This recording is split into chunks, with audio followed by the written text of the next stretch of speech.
garde au cœur.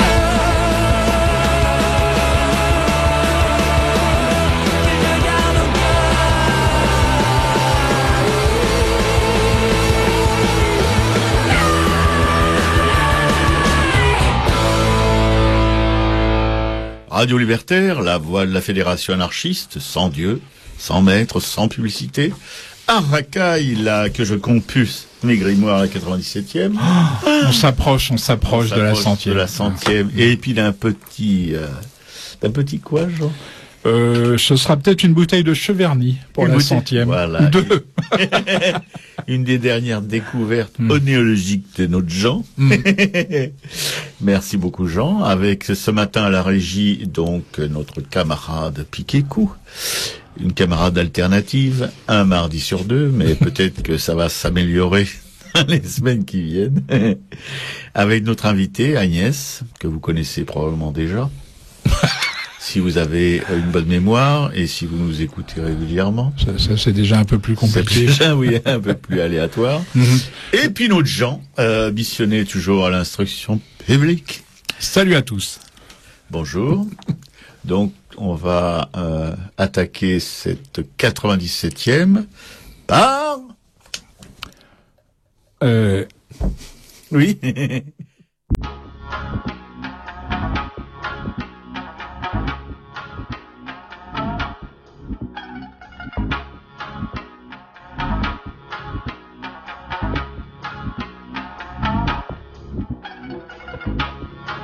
There was a fortune teller saying,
Radio Libertaire, la voix de la Fédération anarchiste, sans Dieu, sans maître, sans pub, Araka, la 97e, avec Piquet-Cou à la régie, Jean à l'instruction publique et artistique particulièrement, et Agnès, une plasticienne que nous avons aujourd'hui l'honneur et l'avantage, et j'en passe, de recevoir, qui va nous parler de quoi, Agnès?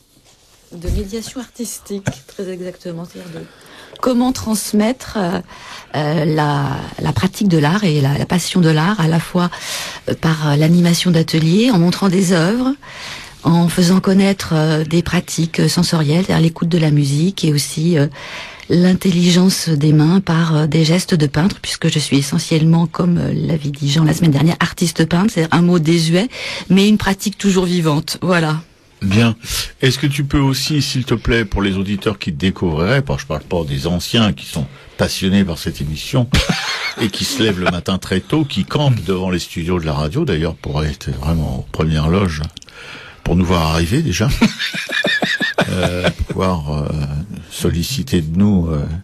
Enfin bref, je passe les détails parce que ça pourrait devenir un petit peu chaud. Oui, Agnès, est-ce que tu pourrais nous rappeler qui tu es réellement? Qu'est-ce qui se cache derrière ce prénom, d'ailleurs assez intéressant à beaucoup de points de vue? Bon.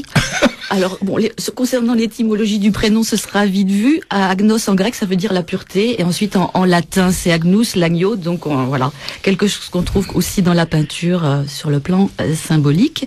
Mon parcours, il est double, à la fois une formation d'histoire de l'art et un travail dans les musées nationaux, à la direction des musées de France et au musée du Louvre, dans la communication dans les années 80 et jusqu'en 2008 au Louvre, et aussi une pratique artistique difficile, c'est-à-dire commencer à l'école des Beaux-Arts d'abord en architecture, avec beaucoup d'obstacles, et ensuite une pratique en atelier dès 1983, peinture, dessin, 10 années de modelage et de sculpture, notamment avec Gérard Bignolet, et de la peinture aujourd'hui, de plus en plus abstraite, gestuelle, toujours axée sur le sensoriel.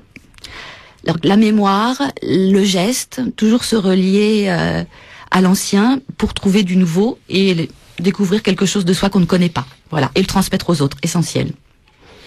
Oula. Ah ben bon, Jean et nous, on n'est pas déçus du voyage.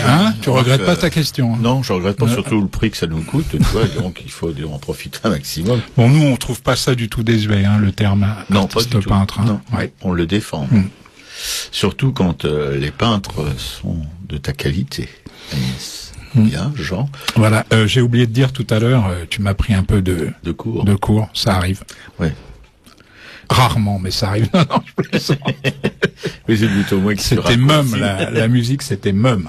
Boy Child. Voilà. Bien. Pour illustrer cette émission dont le thème, mais là aussi c'est un peu alternatif, est l'art en herbe. Bien. Voilà. Allez, à toi. À moi, ouais. C'est à moi le flambeau. Il essaye de nous faire pleurer ce matin. Je préviens quand même tout de suite. Je prierai donc la régie. Vous avez 5 secondes pour aller chercher des Kleenex. Je prierai donc la régie de garder son calme et de surveiller ses potards au lieu de ricaner dans sa main en me regardant et en s'attendant au pire, au drame, aux larmes. Bref. Je vais vous causer ce matin d'un camarade, parce que comme Agnès est en quelque sorte enseignante et qu'elle va nous parler des problèmes ou des avantages ou des bénéfices ou des joies ou des malheurs liés à sa condition d'enseignante, d'intervenante en art auprès des enfants. Ce copain était lui aussi un intervenant, mais officiel, si on peut dire, un enseignant classique d'école primaire, mais qui s'occupait plus particulièrement des petits-enfants handicapés sociaux.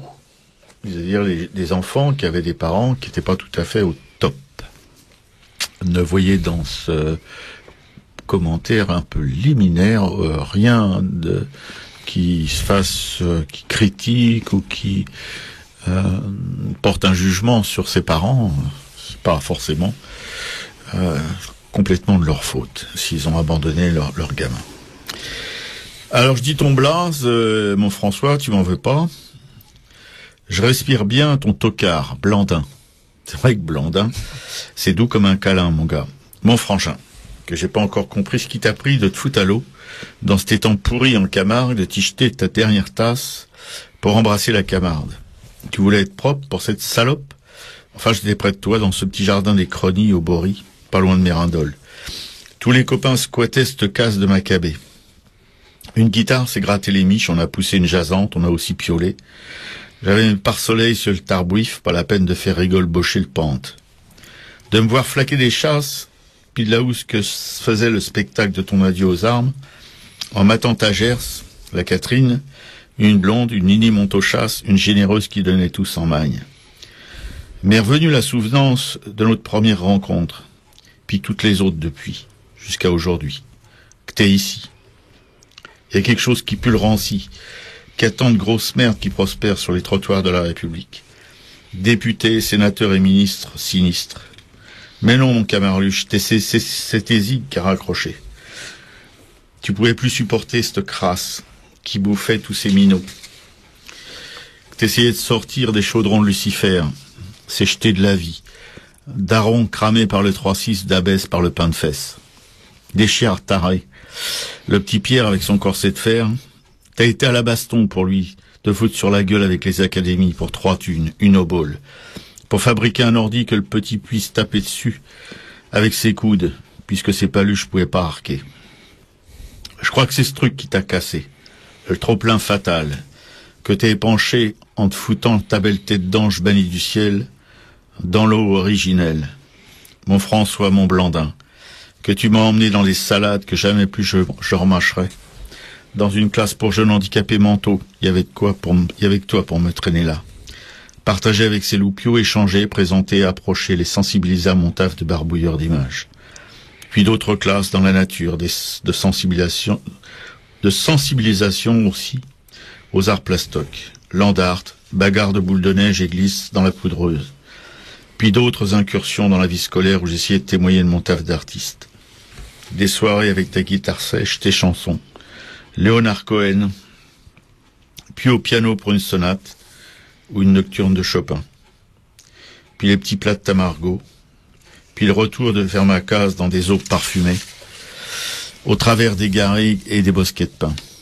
Adieu mon copain, je viens, je te rejoins. Voilà, c'était pour mon copain François, un enseignant, comme beaucoup d'enseignants, de plus en plus dévalorisé par ce pouvoir.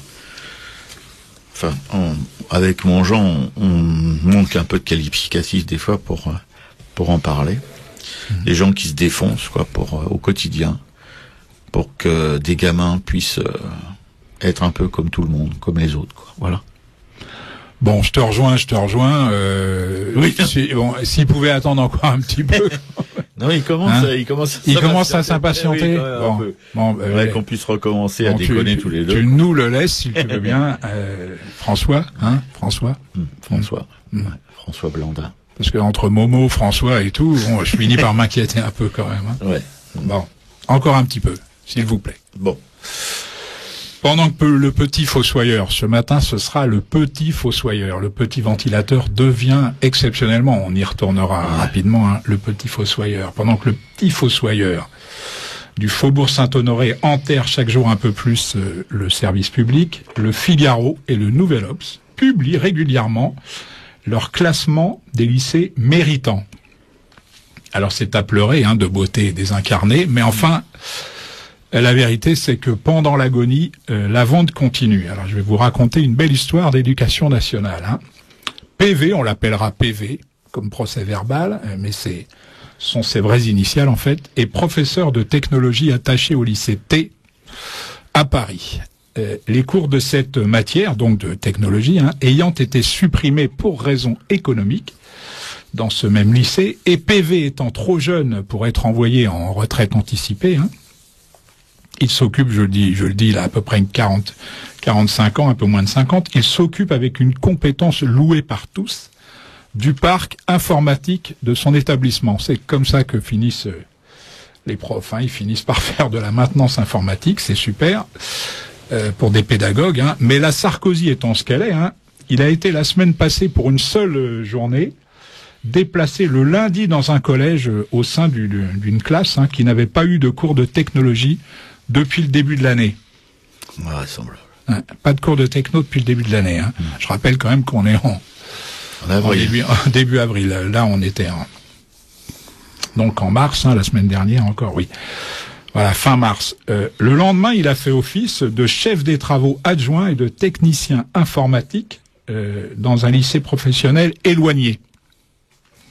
Le surlendemain, il a été convoqué pour une formation en maths-sciences destinée à un possible remplacement dans cette discipline. Le surlendemain du surlendemain, il a été convoqué pour une formation en STI dans le cadre de la réforme de la filière, STI. STI, pour ceux qui ne savent pas, je précise que c'est Sciences et Technologies Industrielles. Le surlendemain du surlendemain du surlendemain, c'est-à-dire vendredi, pour ceux qui suivent. Et ça commence à devenir un peu difficile. Ça commence à devenir un peu difficile, mais enfin on arrive à la fin de la semaine quand même. Il a été déplacé dans un collège en quartier difficile, pour ne pas dire très difficile, où il a été s'étant retourné un instant pour écrire une formule algébrique au tableau, littéralement bombardé de stylos par les élèves. Alors choqué, comme vous pouvez l'imaginer, parce que je vous le dis tout de suite, dans le lycée T à Paris, c'est le genre de choses qui ne lui est jamais arrivé. Il faut toujours une première fois. Donc choqué, comme vous pouvez l'imaginer, il a interpellé la direction du collège en question, où cette horreur est arrivée, qui lui a donné, et gratuitement, cette incontournable solution pédagogique que je livre à votre réflexion: ne tournez plus le dos aux élèves. C'est pas beau, ça? Ouais, bon. Terrifiant. Eh ben, aujourd'hui, PV, ce grand sensible, est en arrêt maladie. Et au lycée T de Paris, auquel il est normalement affecté, ses collègues l'attendent avec impatience parce que pendant son absence, tous les ordinateurs de l'établissement sont tombés en panne. C'est pas mignon, ça? Et ils le resteront jusqu'à ce qu'ils reviennent. Voilà, ce Sarkozy, quand même, faut avouer qu'il a pas de bol. Depuis son élection, tout ou à peu près toutes ces conneries se retournent contre lui. Voilà. Alors je précise quand même en PS que tout est vrai, sauf les noms PV qui ont été changés. Même pas. Voilà, qui pourrait croire en effet qu'un vulgaire battleur de foire a été en 2007 élu à la magistrature suprême par 53% des électeurs français. Voilà, pour aujourd'hui c'est tout. La semaine prochaine, nous recevrons les éditions de La Différence. Oui. Avec le philosophe inconnu. Qui viendront, dont la directrice viendra, on l'espère, avec le philosophe inconnu. Absolument. Alors j'en profiterai la semaine prochaine pour vous raconter un conte de fées. Ah, ça nous change. Tout le monde aime les contes de fées. Oh, Agnès aime les contes de fées. Bon. Piquet-Cou peut-être moins. Si. Même Piquet-Cou aime les contes de fées.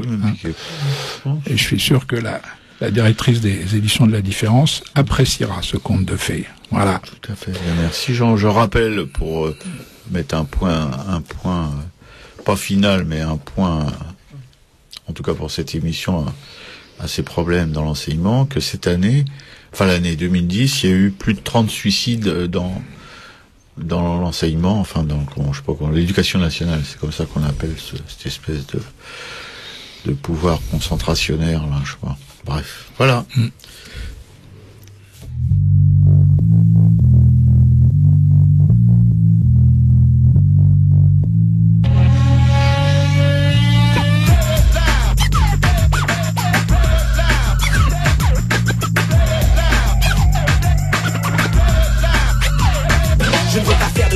Ma mission est artistique, mais quand je vois tout le trafic, on ne peut pas rester pacifique. L'État se gave, et les gens qui le comprennent sont braves. Arrêtez de me mentir, nous en sommes esclaves. Esclaves de leurs décisions, esclaves de leur passion. Ils jouent un jeu, et nous en sommes les pions. Tu rentres dans la vie active, bienvenue dans le monde des requins. L'État est pire qu'un gang, ils nous volent dans la main. Il n'y a rien à faire, accepte ou part en guerre. Les magouilles dans mon adolescence ont géré mes affaires. Maintenant je prends du recul, je vois qu'on nous encule. Je calcule, j'accumule les formules, prends les coups et bascule. Ni jamais je ne capitule. Une société de grosses masses, voilà l'éducation pour nos garçons. Assassin Production se lève et dit non. Non à la soif de pouvoir dans un monde de moins en moins pur. Oui à la culture pour bâtir mon futur. Je pointe du doigt le gouvernement et l'assemblée pour vous dire que je ne serai jamais esclave de votre société. Assassin roule. Yeah man, je suis d'accord avec toi. Kick ta scientifique shit encore une fois. Les lois sont bien ancrées, la 5ème République est loin de changer. Les partis se renvoient la balle quand ça commence à chauffer. dans mon quartier, le 18e arrondissement. Mon port s'y élarge, éduqué et comprend. Il paraît que c'est plus facile d'être écouté quand on est blanc. Il paraît que je suis un fils de bonne famille longtemps avant. Car depuis l'âge de 15 ans, je combats et j'abats tous ces fils de pute qui se croient trop haut quand ils nous voient. La vie est pleine de principes, qui a instauré ça? Je sais que dans mon pays, la religion chrétienne en a des tas. Selon le passé, selon l'éducation, selon l'histoire d'un peuple, chacun a sa vision, chacun a sa vision, mais aussi sa version. Et elle n'est jamais en accord avec la Constitution. Je rentrerai dans le système car je n'ai pas le choix. Mais ce sera pour mieux lequel vous pourrez m'appeler renégat. Mais je ne suis qu'un poète qui gêne quand il injecte, grâce à sa tête, une description parfaite du pouvoir en place. Que je glace et sur glace, puis dans mon espace il s'efface. Vous comprenez, la nouvelle génération en a assez d'être esclave de votre société. Yeah, la nouvelle génération down avec assassin. Le pouvoir en place, les bandits. Des lois, des superstars. Comme pas le squat, man. Kiffe la politique de poésie. Encore une fois. Si tu te fais pécho avec mes pas 10 grammes de hashish, tu es un dealer, un criminel aux yeux de la justice. Mais quand un ministre se fait prendre à détourner de l'argent, le parlement vote la relax et le voilà libre comme le vent. Personne ne peut rien dire, personne ne peut rien faire. C'est comme ça, le dossier est clos, pour eux c'est clair. Mon esprit analyse, transcrit sur le papier tout ce qui à mon avis pourrit la société. Ce type ne représente que le premier chapitre de l'accumulation des fils de bâtards qui contrôlent ma nation.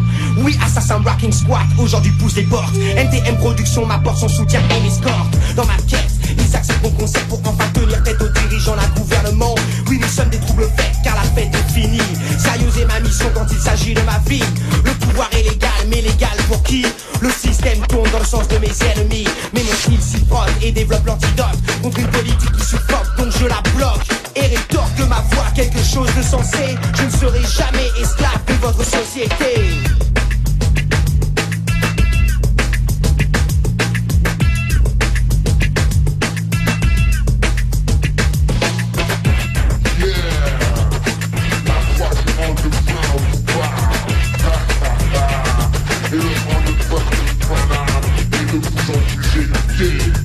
Nous ne serons jamais esclaves de votre société.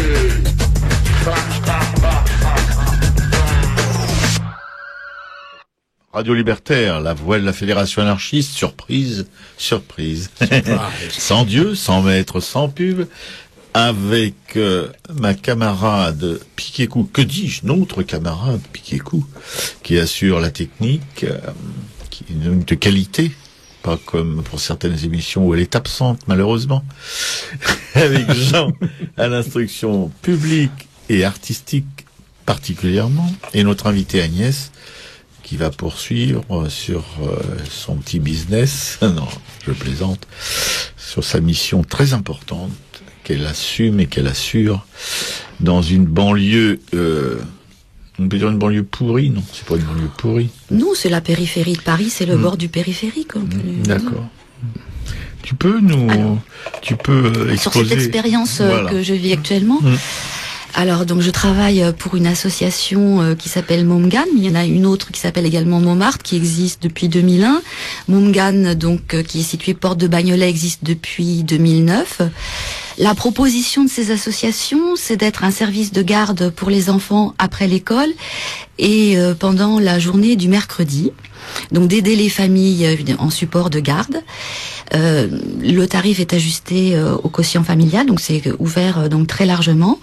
L'association Momgan accueille des enfants venant donc d'au-delà du périphérique, d'écoles donc situées porte de Bagnolet, également d'écoles situées dans Paris intramuros.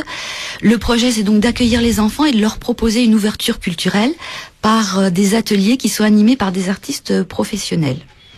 Donc j'interviens là sur ce trimestre, le mercredi matin, avec un projet qui est, je dirais, polysensoriel et artistique en même temps, c'est-à-dire une écoute de musique dite savante, entre guillemets, avec une pratique artistique qui est la peinture, parce que je suis peintre, avec pour référence un artiste abstrait à chaque fois, et un geste de peintre différent aussi à chaque fois, qui peut être la trace, le geste en rythme, qui peut être l'empreinte, qui peut être la griffure. On a travaillé avec des couteaux à peindre.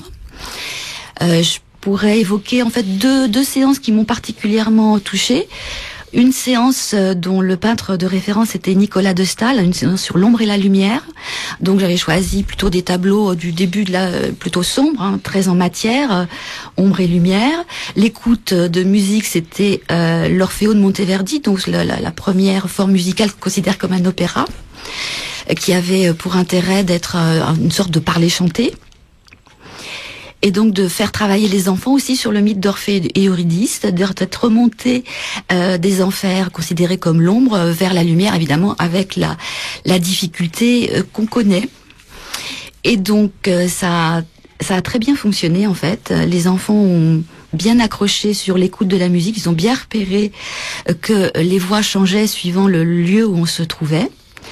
Et c'était un travail individuel sur un papier. Je suis très attentive aussi à la qualité des matériaux, parce que faire découvrir la peinture avec des gouaches à 2 €, c'est pas toujours très facile. Donc j'avais apporté du papier épais à l'aquarelle et des couteaux à peindre, et de manière à ce que la peinture soit vraiment un toucher et une découverte. Et les choses se sont faites, ils ont produit des carrés, chaque sensibilité s'est exprimée. J'évoquerai aussi une seconde séance, celle de la semaine dernière, qui était elle consacrée à Dubuffet. J'avais choisi les texturologies, donc là le geste de peintre, c'était vraiment le travail sur la matière. Le morceau de musique, c'était le Chant de la Terre de Malheur, qui est alors là c'était un petit peu différent, qui était une sorte de poème chanté. On sait pas, la voix et les instruments sont mélangés, mais c'est une musique à forte charge émotionnelle, donc qui englobait, qui pouvait accompagner le groupe. Et donc j'avais proposé avec de la colle à carrelage, qui est un matériau très très proche de la terre et qui permet beaucoup d'inclusion, donc qui ressemble assez à ce que Dubuffet propose dans ses texturologies, hein, qui sont des tableaux abstraits avec des inclusions, mais très en matière, très en épaisseur, avec des feuilles mortes, des cailloux, enfin divers éléments rapportés, et de la colle à carrelage, donc de faire des inclusions, donc avec une vue de la terre, vue du dessus, et aussi de poser la question aux enfants sur ce qu'il y a sous la terre. Et ce qui a été très intéressant, c'est qu'ils ont tous bien identifié qu'on pouvait y trouver des éléments naturels, c'est-à-dire des végétaux, des racines, des minéraux, des pierres, du magma. De ce côté-là, c'était pas trop compliqué. Mais les vestiges humains, le fait qu'il puisse y avoir des tombes, n'a pas du tout été abordé. Donc, à l'issue de la pratique sensorielle, j'ai rebondi un petit peu sur ce qu'était l'archéologie, une notion qui manifestement n'était pas forcément connue et qui évidemment ne débouche pas sur beaucoup de professions, mais qui est quand même très importante, parce que la pratique artistique est aussi ancrée dans une mémoire. Et quand on est peintre, on a la chance d'avoir une pratique culturelle liée à la pensée qui est très très ancienne, puisque la grotte Chauvet c'est moins 30 000 ans. Donc on est assez solide, on a des racines pour dire que c'est un geste proprement humain qui perdure, et que celui-là on y tient. Voilà. En résumé, c'est ce que j'évoquerais. Après, la relation avec les enfants, c'est pas toujours très facile de mobiliser l'attention ni de convaincre. Et il faut bien se positionner, bien les écouter. Et il y a des choses magnifiques qui se passent, c'est qu'à l'issue d'une séance, un enfant va dire qu'il recommencera l'expérience à la maison, ou une petite fille sur l'ombre et la lumière. Normalement, il y avait 2 travaux à faire. Elle en a fait 5 ou 6 parce qu'elle a trouvé un fil rouge, et sa créativité s'est développée. Donc, elle a continué l'expérience plus longuement. Voilà. D'accord. Une seule question, il y en a beaucoup évidemment posées. Je pense que Jean aussi doit en avoir un certain nombre. Mais est-ce que ton langage d'artiste, ou simplement le milieu culturel dont tu es issu et les études que tu as faites, etc., est-ce que c'est un avantage? Est-ce que c'est seulement un avantage? Est-ce qu'il y a un handicap pour s'adresser à des enfants quand on n'a pas... T'as une formation pédagogique? J'ai une formation art-thérapie. Qui permet de s'adresser à toute personne à condition qu'elle ait une demande. Et c'est vrai qu'une des problématiques par rapport aux enfants, c'est qu'on arrive à l'atelier, ils n'ont pas forcément envie de faire la peinture. Donc il faut susciter la demande et convaincre. Alors par rapport à mon langage, c'est vrai que mon langage m'a été parfois reproché En même temps, je pense qu'il faut essayer, j'essaie de dire les choses avec les mots les plus justes, même si archéologie c'est un mot difficile, je vais dire archéologie. Concernant mes origines, moi j'ai été élevée, j'ai passé les 10 premières années de ma vie à Pantin, donc mon parcours, il est vraiment, c'est un cadeau de l'éducation nationale. C'est parce que sur mon parcours, j'ai rencontré un prof de latin français et une prof d'histoire qui était élève d'Emmanuel Leroy-Ladurie, donc ils s'intéressaient à la nouvelle histoire et donc ils m'ont transmis un goût de la recherche et du savoir. Moi, mes études, elles n'ont pas abouti parce que le financement familial n'a pas pu se faire. Mais il a continué à se développer par la curiosité et par la découverte des personnes que j'ai rencontrées. Donc c'est un parcours d'expérience que je porte. D'accord. Jean? Oui, l'adresse exacte. Alors c'est rue Ganne. Le numéro, c'est 5 rue Louis Ganne. C'est le long du boulevard extérieur. Oui, entre voilà. C'est sur les boulevards des Maréchaux. Voilà. D'accord. Métro Port de Bagnolet. Bien. Bon, écoute, on va pas demander à Jean quel va être l'objet de son papier de ce matin. C'est un manifeste artistique québécois. Ce matin. Oui. Ouais. On a écouté, j'ai oublié de le dire aussi tout à l'heure, Assassin, esclave de votre société.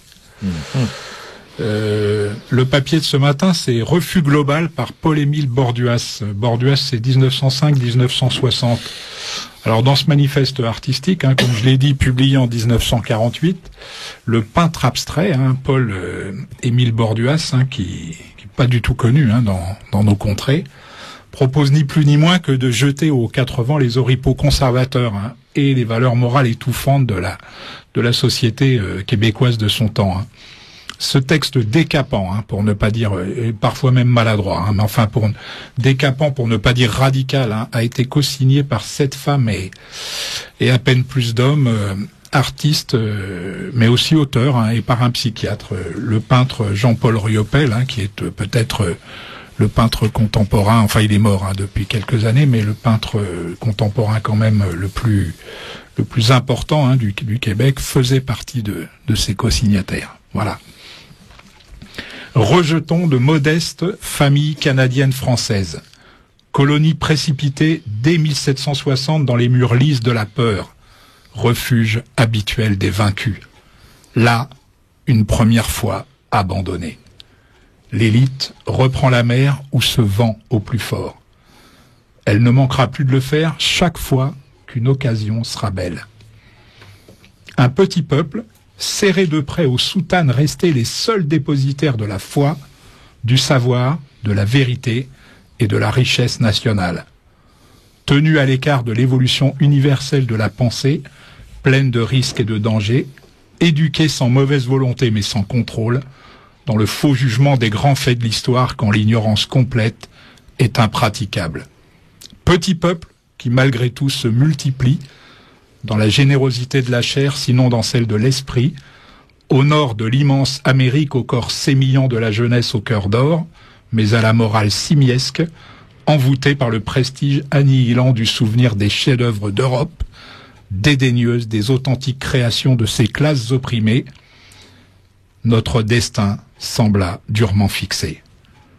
Des révolutions, des guerres extérieures brisent cependant l'étanchéité du charme, l'efficacité du blocus spirituel. Des pertes incontrôlables suintent hors des murs. Les luttes politiques deviennent âprement partisanes. Le clergé, contre tout espoir, commet des imprudences. Des révoltes suivent, quelques exécutions capitales succèdent. Passionnément, les premières ruptures s'opèrent entre le clergé et quelques fidèles. Lentement, la brèche s'élargit, se rétrécit, s'élargit encore. Des œuvres révolutionnaires, quand par hasard elles tombent sous la main, semblent les fruits amers d'un groupe d'excentriques. Les lectures défendues se répandent. Elles apportent un peu de baume et d'espoir. Des consciences s'éclairent au contact vivifiant des poètes maudits, ces hommes qui, sans être des monstres, osent exprimer haut et net ce que les plus malheureux d'entre nous étouffent tout bas, dans la honte de soi et la terreur d'être engloutis vivants. Un peu de lumière se fait à l'exemple de ces hommes qui acceptent les premiers les inquiétudes présentes, si douloureuses, si filles perdues. Les réponses qu'ils apportent ont une autre valeur de trouble, de précision, de fraîcheur que les sempiternelles rengaines proposées au pays du Québec et dans tous les séminaires du globe. Les frontières de nos rêves ne sont plus les mêmes. Des vertiges nous prennent à la tombée des oripeaux d'horizons naguère surchargés. La honte du servage sans espoir fait place à la fierté d'une liberté possible à conquérir de haute lutte. Au diable le goupillon et la tuque. Le règne de la peur multiforme est terminé. Dans le fol espoir d'en effacer le souvenir, je les énumère. Peur des préjugés, peur de l'opinion publique, des persécutions, de la réprobation générale, peur de soi, de son frère, de la pauvreté, peur de l'ordre établi, de la ridicule justice, peur des nécessités, peur des écluses grandes ouvertes sur la foi en l'homme, en la société future, peur bleue, peur rouge, peur blanche, maillon de notre chaîne. Du règne de la peur soustrayante, nous passons à celui de l'angoisse. Alors, les écrits de Paul-Émile Borduas sont publiés en 2 tomes par les presses universitaires de Montréal. Vous pouvez les commander au prix de la librairie Publico, 145 rue Amelot, 75 011 Paris, métro Robert. Robert Canfi du Calvaire aux République. Téléphone 01 48 05 34 08. Il vaut mieux téléphoner avant parce que je pense que les presses universitaires de Montréal ne font pas forcément parmi les premiers fournisseurs de Publico, mais bon, voilà. Des ouvrages très pointus, qui malheureusement sortent peu du Québec. Et puis le site internet de la librairie, après les W, librairie-publico.com. Voilà, tu connaissais Paul-Émile Borduas? Alors oui, on peut ajouter qu'on peut voir ses œuvres au Musée des Beaux-Arts de Montréal et que sur le site internet du musée, on voit les œuvres et on voit aussi les œuvres de Riopelle, notamment il y a une œuvre qui s'appelle Autriche, ce sont des œuvres qui sont magnifiques. Concernant le Québec, c'est Oui, non, vas-y. c'est quand même, enfin c'est assez. Enfin, j'ai voyagé au Québec, donc j'ai visité le musée des Beaux-Arts de Montréal et aussi musée de la civilisation à la ville de Québec, et je suis allée chez des Québécois. Et ce qui vient d'être dit par rapport à la mainmise en fait du clergé dans la société québécoise de la fin des années 40, en fait, c'était une mainmise, je pense, sur l'éducation principalement. Et certainement encore une fermeture due au climat. En même temps, il me semble que ce manifeste date de 1948, c'est ça. Donc on peut peut-être mettre ça en perspective au niveau international, c'est-à-dire le groupe Cobra, 1948-1951. En France, c'est encore la fin du surréalisme. 1949, à New York, l'expressionnisme abstrait avec Willem de Kooning. Et puis sur le plan intellectuel, 1947, Fernand Braudel, La Nouvelle Histoire, l'école des annales, parce qu'il est question justement de l'histoire événementielle qui pèse. La Nouvelle Histoire va parler des territoires et des espaces et va remettre les déplacements des hommes, mais aussi les petits au premier rang. Donc on voit bien qu'il y a un basculement aussi dans les catégories universitaires. Et puis aussi, je crois, 1949, Lévi-Strauss, structure élémentaire de la parenté. Donc on voit bien que la philosophie, la religion, enfin les grandes catégories qui ont fait la pensée de l'homme, qui sont mortes dans les camps d'extermination nazis, il y a toute une dynamique intellectuelle en cette fin des années 40 qui veut redéfinir les catégories. Et ces Québécois participent à leur manière, et je crois qu'ils se définissaient comme automatisme, voilà. Et là, je mettrai à nouveau ça en perspective avec le groupe Cobra, c'est-à-dire que l'écriture automatique a été défendue par les surréalistes, qui étaient quand même proches aussi, ils étaient à la fois contre la société, parce qu'ils étaient issus de Dada, mais en même temps, ils avaient un goût, à mon avis, un peu immodéré pour l'ésotérisme. L'écriture automatique, c'est aussi l'idée du magnétisme. Et ce qui est intéressant dans ce que dit le groupe Cobra, c'est qu'ils sont du côté de la spontanéité, donc du côté aussi de l'instinct. Et je crois que cette peinture de Borduas ou de Riopelle, ou c'est ce groupe d'artistes, en fait, ils ont envie d'être dans l'individu et dans l'instinct, et pas tellement dans des groupes d'appartenance avec des théories et des pensées. Il y a quand même quelque chose comme ça, qui va aussi de pair avec les développements de la psychanalyse, toujours à la même époque. Je pense à Winnicott, Jeu et réalité. Donc le fait que l'art comme un jeu soit aussi un espace où l'individu puisse s'exprimer de manière plus libre, sans les dictates imposés par les groupes sociaux, quels que soient les pays auxquels on appartient ou les territoires sur lesquels on se situe. D'accord, vous savez, ça fait drôle de se trouver pris en sandwich entre deux encyclopédies. une à ma gauche, Jean, une à ma droite, Agnès, et puis même une devant, Piquet-Cou. Voilà, donc... Heureusement que t'as qu'une oreille, c'est vrai, non mais oui, ça permet une mise en sandwich, une prise en sandwich quand même plus supportable.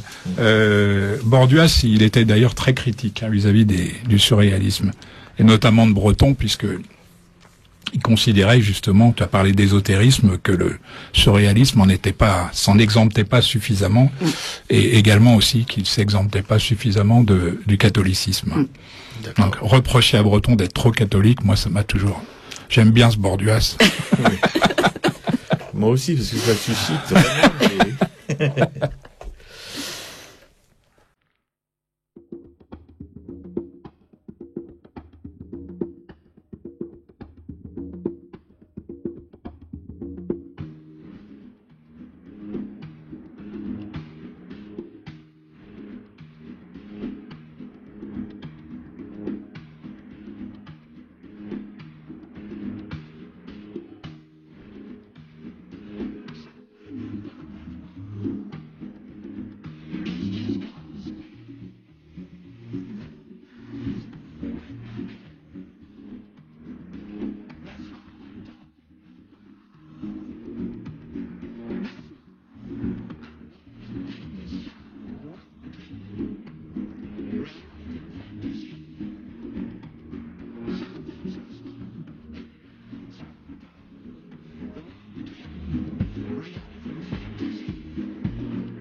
Radio Libertaire, la voix de la Fédération anarchiste, toujours aussi claire, toujours aussi assurée.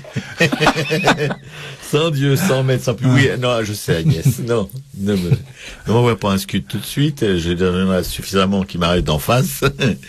Avec Piquet-Cou à la régie, toujours aussi, voilà. Hein, n'est-ce pas, Jean? Jean, oui, salut à tous. Salut à tous. Notre hussard noir qui vient juste de se réveiller à la vie. Et Agnès, dont vous avez pu apprécier la verve, la culture, la langue si pure, si claire, et que des petits minots de la périphérie de Paris, et même quelques privilégiés intramuros, si j'ai bien compris, peuvent évidemment écouter quelle chance ils ont. Enfin bon. Bon, Jean. Oui, on va parler de Riopelle un petit peu avant de laisser la parole à Agnès. Bon, elle aura sûrement quelque chose à dire sur Riopelle. On vient d'écouter Raphaël Gualazzi. Reality and Fantasy. Merci, Cranach. Merci, Cranach, absolument.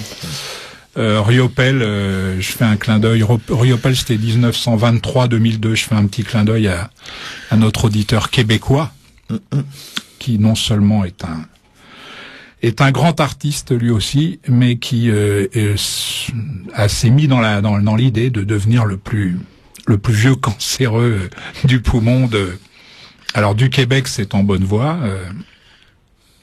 Et puis peut-être de tout le continent nord-américain, si les choses continuent comme ça. C'est en train de devenir un objet de curiosité. La télé vient le voir. Enfin bon. Sérieux? Ouais, sérieux. Bah oui, c'est 4e année, alors qu'il était on l'annonçait déjà, on lui donnait quelques mois. Bon, sympa, hein.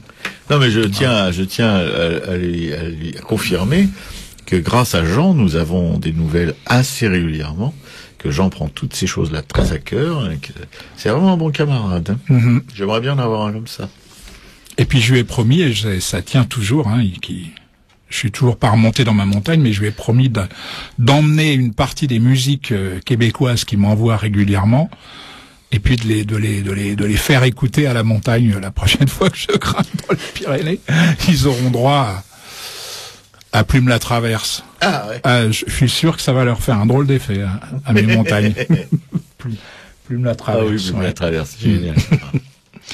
Voilà, Jean-Paul Riopelle, il fut en fait l'élève de Paul-Émile Borduas, hein, et donc l'un des signataires du manifeste artistique, le Refus Global. Hein. C'est en 49, lui, qu'il s'installe à Paris et qu'il devient réellement un automatiste, hein, comme tu le disais tout à l'heure, rencontrant les surréalistes et André Breton, pour qui il fera d'ailleurs office de confident et qu'il le surnommera le bûcheron canadien.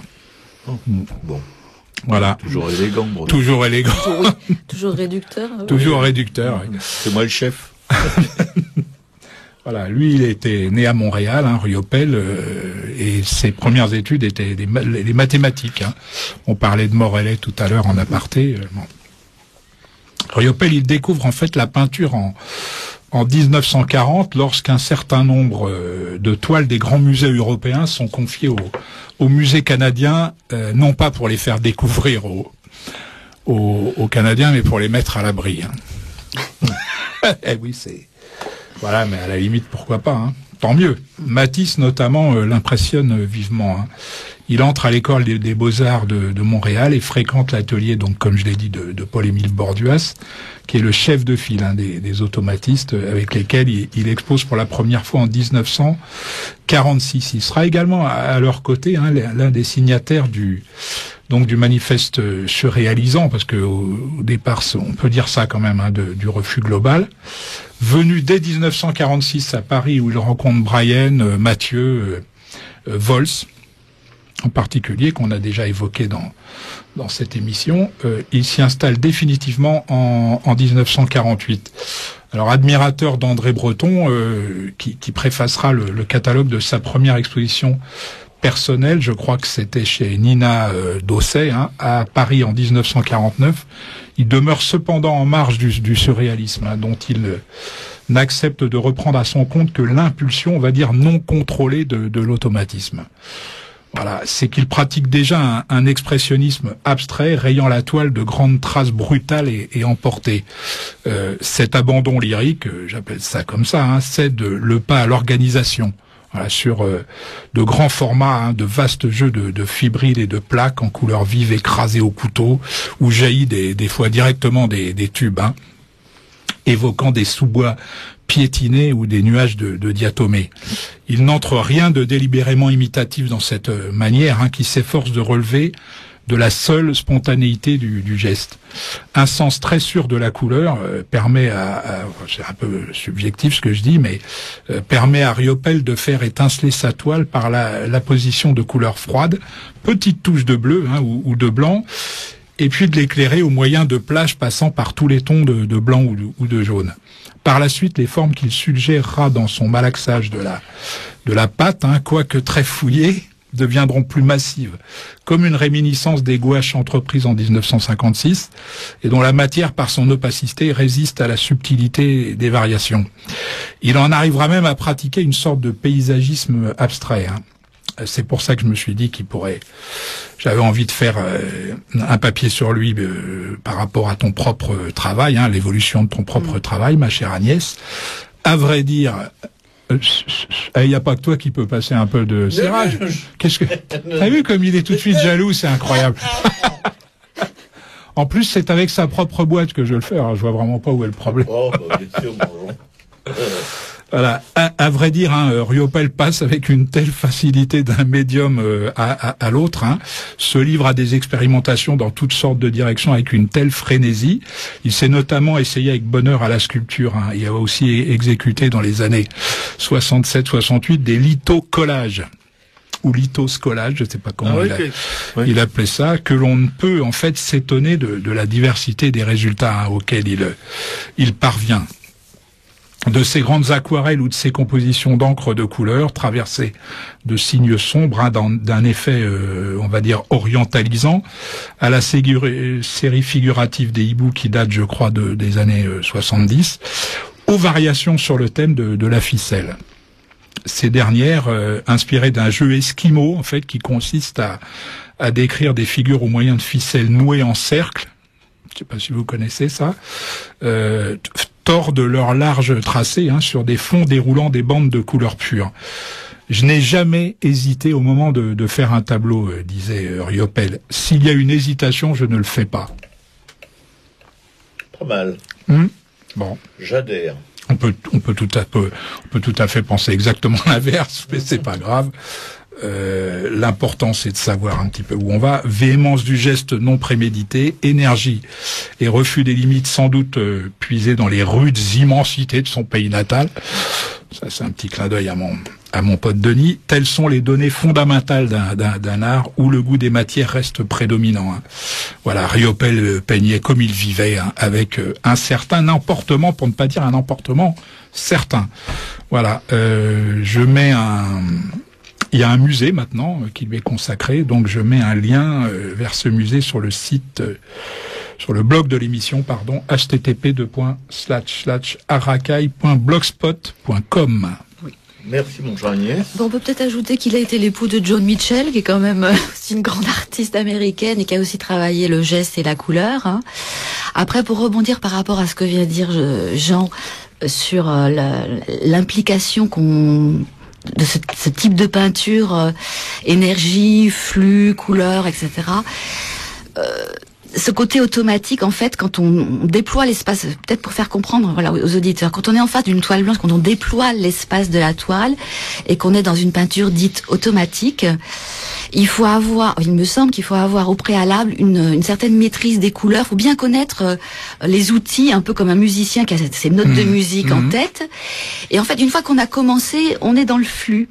Et en fait, ça se plie et ça se déplie constamment, ça s'ouvre, ça se ferme jusqu'au moment où on s'arrête. Mais effectivement, on doit être dans l'énergie, on ne peut pas être dans l'intention. Et sinon, ça se casse et on perd le côté spontané, la fraîcheur, l'espèce d'image mentale qui vient naturellement, cette espèce d'objet interne qui existe aussi bien dans la peinture des fous que dans la peinture la plus savante. Et c'est ça qui est intéressant dans cette pratique des matériaux, c'est que c'est ce flux continu qui produit une œuvre et qui normalement rayonne encore, vibre encore quand l'œuvre est terminée et qu'on perçoit particulièrement dans les œuvres d'Oriopel, parce qu'il y a des passages, si quelqu'un peut voir les tableaux, il y a des passages, il y a des couteaux avec différentes, enfin manifestement il y a plusieurs couleurs qui sont assemblées, mais elles se mélangent pas, elles se juxtaposent comme un faisceau lumineux et c'est assez éblouissant. Voilà. Ce que je voulais dire sur Oriopel. Et est-ce que, au niveau de ta pratique actuelle avec, dans cette association, est-ce que ce genre de pratique peut t'aider à sensibiliser les enfants à la pratique?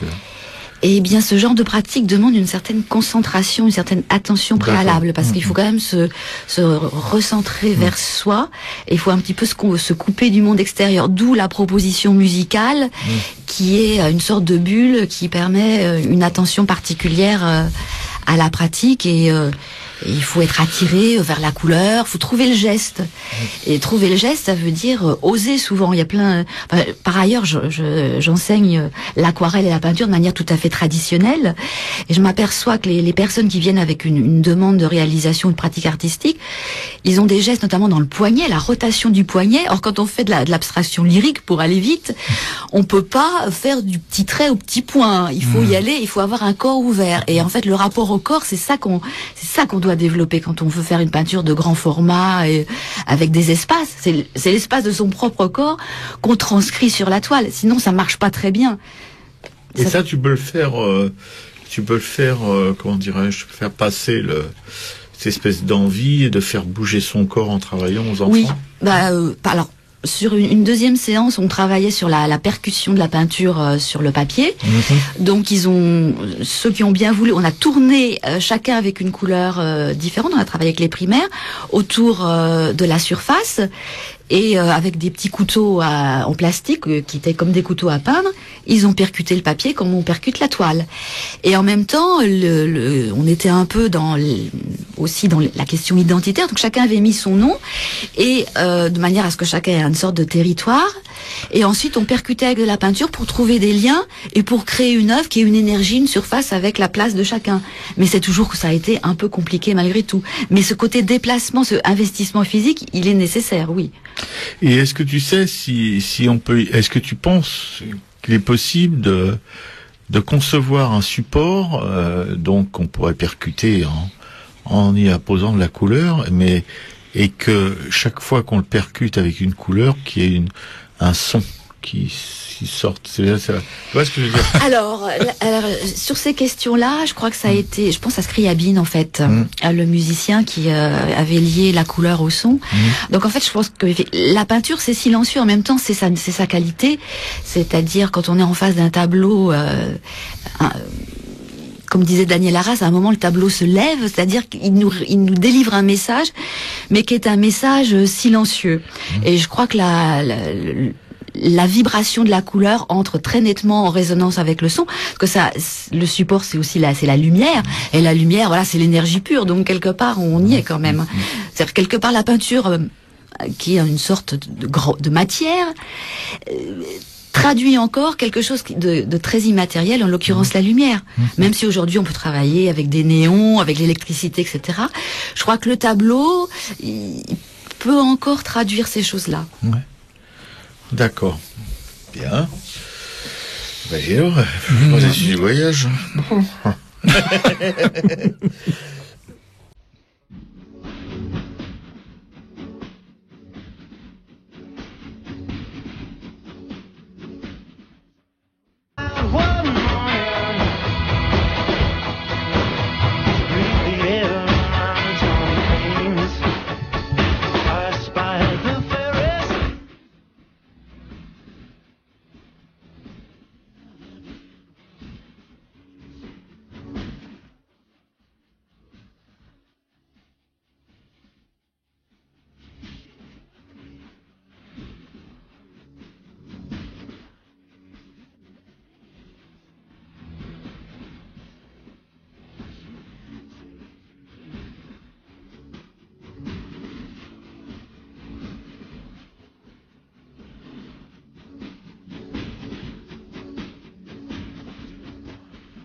Ouais, Michel Collardel, voilà.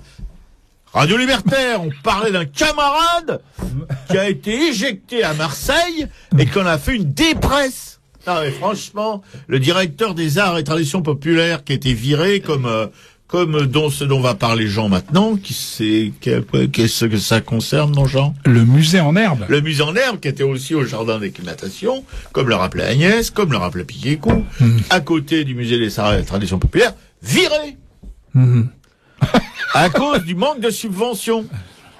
Ouais, bon, par contre, les députés, les ministres, ils manquent pas de feuilles de paye, ça va de ce côté-là. Ah non, touche pas à ce qui est important.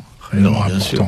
Ouais, le musée en herbe, il existe depuis 75. Hein. Ouais. C'était en corollaire de tout ce que Agnès a à nous raconter sur ses propres expériences porte de Bagnolet. Hein. Donc fondé au jardin d'acclimatation. Ouais. Vous le saviez? Toujours sur Radio Libertaire, la voix sans Dieu, sans maître de la Fédération anarchiste. En 75, avec le soutien de la fondation de la vocation. Hein. Et d'Agnès. Et de Piquet-Cou. Par Sylvie Girardet, Claire Merleau-Ponty et absolument... really? Eh oui. My goodness. Interdit, c'est que on a à ma droite, il y a un accro de l'œil et l'esprit. Il se retourne.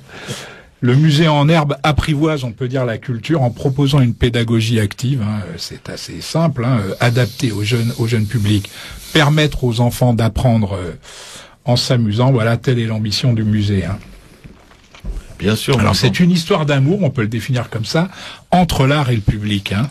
Et les histoires d'amour, vous savez. Ben, j'essaye de t'intéresser, quoi, tu vois. Bah oui, moi, je sentais que tout à l'heure, t'avais comme des absences, donc là, je trouve ça, là. Non. Une utopie, hein, dont la finalité est de permettre, une utopie dont la finalité est de permettre aux enfants d'accéder à l'art et à la culture, hein. Il est né d'une amitié, en fait, nourrie d'un même idéal.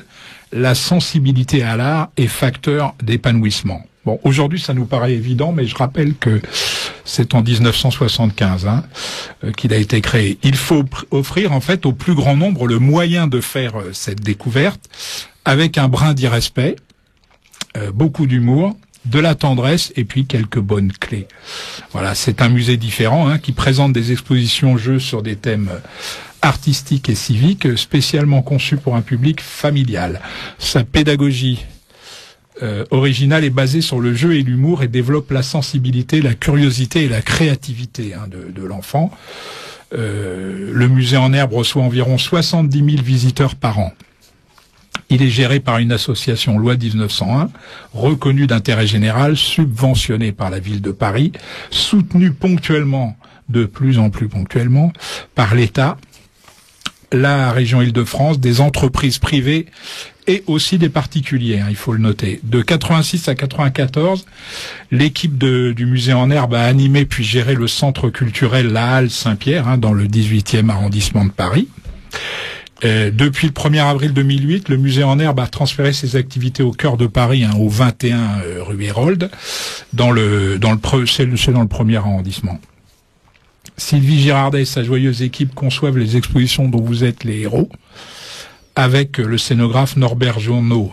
Dès l'entrée, Scully et son équipe vous accueillent avec sourire et bonne humeur.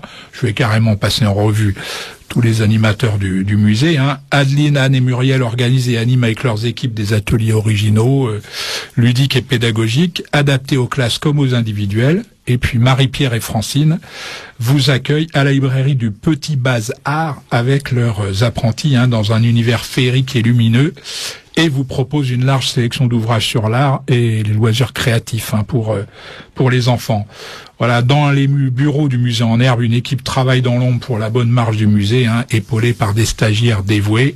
Ada, responsable communication. C'est pas mignon allez. Hein, on le fait rarement, ça. Vous informe de l'actualité du musée. Laura N, responsable galerie administrative. Il y a beaucoup de nanas. Mais c'est pour ça que ça marche bien. Dissimule en elle une palette de talents.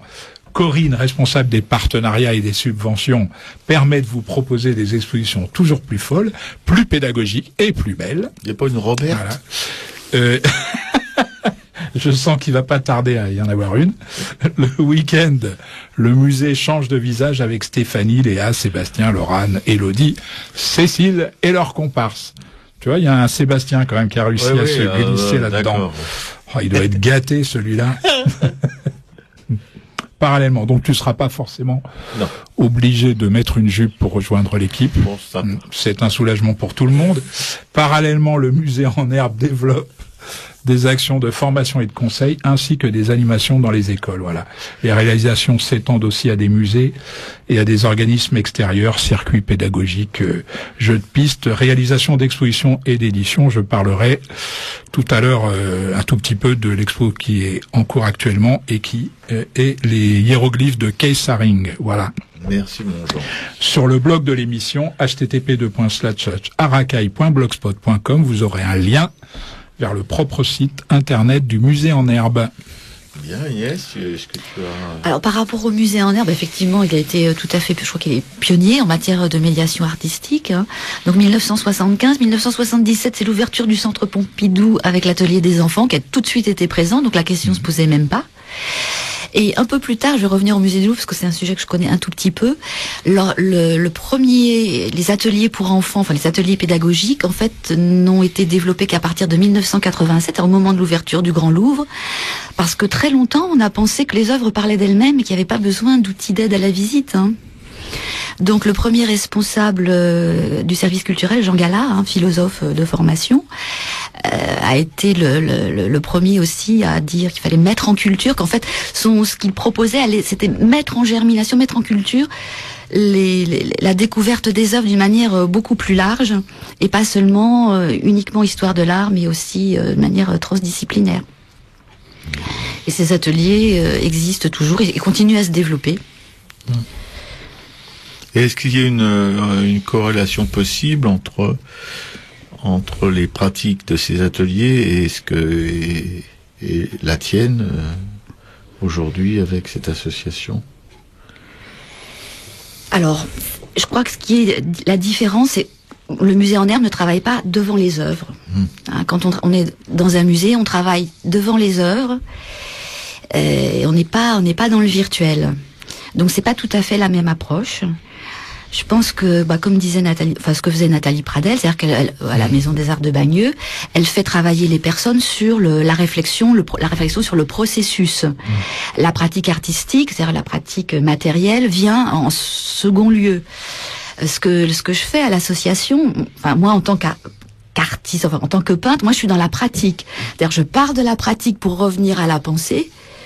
Donc c'est pas tout à fait la même chose. Le musée en herbe, c'est ça aussi. Il propose des ateliers qui sont des ateliers ludiques qui permettent de découvrir des matériaux, des manières de faire, et ensuite on redéveloppe quelque chose qui est de l'ordre de la réflexion.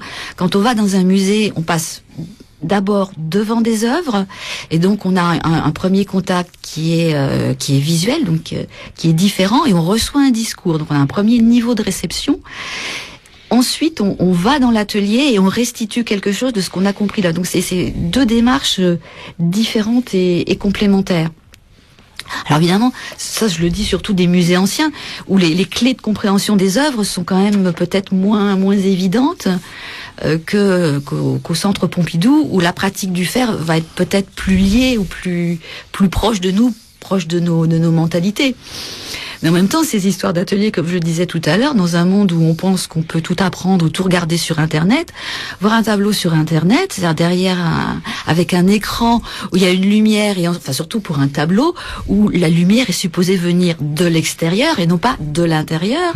Donc c'est pas du tout au niveau de la perception, c'est pas du tout la même chose. Et il me semble qu'on est encore des corps incarnés, on a besoin aussi de mettre à l'épreuve nos sensations. Et que la pratique artistique, la pratique de la peinture, le modelage ou tout ce qui a à voir avec l'intelligence de la main, permet de redécouvrir ces perceptions-là et nous donner aussi peut-être une lecture des images au sens large un peu différente. Bien sûr, il y a le côté, la pratique de la peinture, c'est le plaisir de découvrir, le plaisir esthétique, mais aussi la connaissance derrière. Bien sûr. Bien.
Radio Libertaire, la voix de la Fédération anarchiste, attention. Mémorisez bien parce que vous n'allez plus l'entendre, c'est l'avant-dernière fois avant la fin de cette émission. Pas tous les auditeurs t'as pleuré là. Radio Libertaire, je répète, la voix sans Dieu, sans maître de la Fédération anarchiste, la plus rebelle des radios, la plus rebelle des émissions, les plus rebelles des animateurs et des invités, et des techniciens, et de la technicienne. Croyez-moi que c'est une sacrée radicale. On en connaît quelque chose. Bon. Oui, c'est vrai qu'à côté de Piquet-Cou, nous, on est... Oui, on est des petits. Hein. Ouais, on est des rebelles compromis, on va dire. Un peu, oui. Chose due. Bien, mon Jean, tu nous finis... je me fais 2 petites expos en vitesse, puis ensuite on Pourquoi donne... petites? Elles sont toujours grandes, tes expos. Je voudrais qu'on garde un maximum de temps pour... on aura 10 minutes. En finir, si j'ose dire, avec notre invité. Voilà. Donc au musée en herbe, je rappelle l'adresse, c'est 21 rue Hérole dans le 1er arrondissement de Paris, et c'est valable jusqu'au 31 décembre 2011. Keisaring, donc ces hiéroglyphes. Venez explorer les différentes facettes de l'œuvre de l'artiste. Le mur peint de Houston Street, pour ceux qui connaissent bien Keisaring. Une exposition aussi dans une galerie reconstituée avec une dizaine d'œuvres majeures sur toile et sur métal. Une présentation des objets dérivés créés par Haring pour rendre son art accessible à tous. Tandis qu'un cahier dévoile les alphabets secrets qu'il a inventés. Une voiture peinte pendant les 24 heures du Mans, trône au centre de l'espace, surveillé par 2 sculptures et par son célèbre personnage aux 3 yeux, que les enfants adorent, littéralement. À travers les fenêtres d'une chambre, aussi une chambre d'enfant, on peut admirer des jouets spécialement créés par Keisaring pour son public préféré, voilà, les enfants. C'est bien, ces expos qui durent toute l'année comme ça, une année entière, les hiéroglyphes. Et puis, ça, c'est une expo pour Robert. Y es-tu allé? Je ne sais pas. Il y a 140 ans, la commune. Oui. Mais il y a des relais, je crois, dans beaucoup d'autres mairies. Oui, mais que je voudrais, si tu permets, Jean, tout de suite avertir nos camarades auditeurs et nos camarades 2, que cette exposition, il y a une queue, je vous dis pas, et que je suis donc installé dans la queue. Et quand je suis arrivé pour rentrer, on m'a laissé rentrer, mais que la visite était très brève, parce que c'était près de la fin de la fermeture. Donc il faut y aller plutôt, je conseillerais d'y aller plutôt le matin. Très bien. Surtout si vous êtes avec un ou une camarade. La queue, ça peut favoriser un certain rapprochement, mais bon, après... Mince alors. Ouais. Ah ouais, donc, ouais. Donc je suis obligé d'y retourner parce que j'ai vu le tiers de l'expo. Ceci dit, il est obligé d'y retourner, mais il connaît tout sur la commune. En fait, il y va pour avoir confirmation de tout ce qu'il sait. Voilà. Non, puis c'est comme ça pour marquer l'intérêt qu'on éprouve pour ça. Rien ne vaut l'expérience de terrain. Il y a beaucoup d'expos comme ça, et celle-là en plus. Et non, mais il y a le manuscrit original une édition originale des Insurgés de Vallès, de l'Insurgé. D'accord. Il y a des manuscrits aussi. Il y a le journal d'une Parisienne pendant la Commune, avec une calligraphie à la plume. C'est craquant. Voilà. Vous avez compris ce qui fait craquer Robert. Voilà. Enfin, pour ceux qui n'ont pas assez connaissance, je rappelle quand même quelques dates clés. Le 1er mars 1871, Paris est occupé par l'armée allemande. Le 18 mars de la même année, la ville se soulève contre le gouvernement d'Adolphe Thiers, le politicien préféré de Robert après Sarkozy, qui décide de quitter la capitale pour s'établir à Versailles. Les troupes versaillaises entrent dans Paris le 21 mai et se livrent à une impitoyable tuerie, qui va causer la mort de près de 20 000 personnes. Non, mais mes chiffres, moi, sont différents. C'est 30 000. Les 30 000 fusillés. Mais c'est 20 000 selon la police, 30 000 selon les manifestants. Bon, selon les morts. Selon les familles des morts. Ouais. Les derniers combats se déroulent dans le cimetière du Père-Lachaise, le 27 mai, et s'achèvent définitivement à Belleville. Définitivement. La commune n'est pas morte. Bon, enfin, le lendemain. Ça continue. le lendemain à Belleville. 200 gravures, photographies, affiches et manuscrits illustrent les exaltants et dramatiques événements qui se sont donc déroulés dans la capitale il y a 140 ans. Et c'est gratos. Ça n'a rien à voir avec le fait que Robert ait fait la queue, je vous rassure. Non, et je rappelle toujours à nos chers auditeurs que vous pouvez voir l'allée 300 du Père-Lachaise, sur la gauche de l'allée 300, au bout de l'allée 300, la tombe de Jules Vallès, qui est fleurie en permanence. Il y a toujours un bouquet de fleurs qui traîne là-dessus, quoi. Et donc vous pouvez y aller avec un petit bouquet de violettes, enfin des fleurs de saison. Et alors, pour voir le travail d'Agnès, qu'est-ce qu'on peut faire quand on est auditeur de Radio Pour Libertaire? voir Agnès. Eh bien, je suis présente au marché d'art et de la création dit de Montparnasse, donc boulevard Edgar Quinet le dimanche. Voilà, en fonction des places disponibles. Voilà. Et donc j'y présente des toiles. En fonction des places disponibles. Parce que j'ai un numéro de carte assez récent et donc je suis placée parmi les dernières. Et si le marché est très fréquenté, je partage un stand ou pas. Voilà, c'est un petit peu la question. Oui, d'accord. Oh là là. Oui. C'est-à-dire les derniers, c'est ceux qui sont près de la tour Montparnasse. Où c'est, quand il y a du vent, les stands s'envolent, quand il fait froid, on se pèle le cul, et quand il pleut, on est rincé. Voilà. Voilà, c'est une expérience. Mais l'intérêt de ces marchés, c'est de montrer à tous, de manière assez libre, les recherches et le travail que l'on fait. Parce qu'un tableau, c'est pas fait pour rester dans l'atelier, c'est quand même fait pour être regardé, ça j'en suis convaincue. D'accord. Bien, bah écoute. Mais tu as un blog quand même ou... Alors j'ai un site internet pour les tableaux et j'ai un blog où il y a des textes sur les ateliers, il y a quelques petits textes et puis il y a aussi de l'information sur les lieux d'exposition et des albums photos avec mes différentes pratiques. Voilà. Et tu peux le donner là de mémoire? Alors c'est Agnès Martin tout attaché .overblog. Voilà. Et vous pouvez trouver ces infos sur le blog de l'émission. Oui, il y aura des liens. L'adresse. Il y aura des liens, sauf que je n'avais que le lien vers ton blog. Je n'ai pas le lien vers ton site de peinture. Okay. Et je veux bien le mettre aussi. Bien. Donc si tu peux me donner aussi à l'antenne. Le site internet, c'est www.agnès-martin-art.com. Voilà. Alors, il n'y a que les peintures et les aquarelles, et particulièrement les travaux abstraits, parce que c'est assez récent. Mais je vous recommande, si vous voulez vraiment avoir un regard sur le travail d'Agnès, de venir donc au boulevard Edgar Quinet tous les dimanches, où elle est là, en chair et en os. Camarade. Merci beaucoup Agnès. Il était déchiré d'être venu ici nous parler. Ah oui. Mais c'est exactement comme la dernière fois, je me souviens, on lui avait dit, t'en as encore à raconter, il faudra que tu reviennes bientôt. Bah oui, là on peut lui redire ça à nouveau. On peut le redire. Donc, merci Agnès, j'espère qu'on te reverra bientôt. Merci à vous. Merci Piquet-Cou. Merci Piquet-Cou. Merci Robert. Merci Robert. Merci Jean. Merci. Salut. Salut à tous.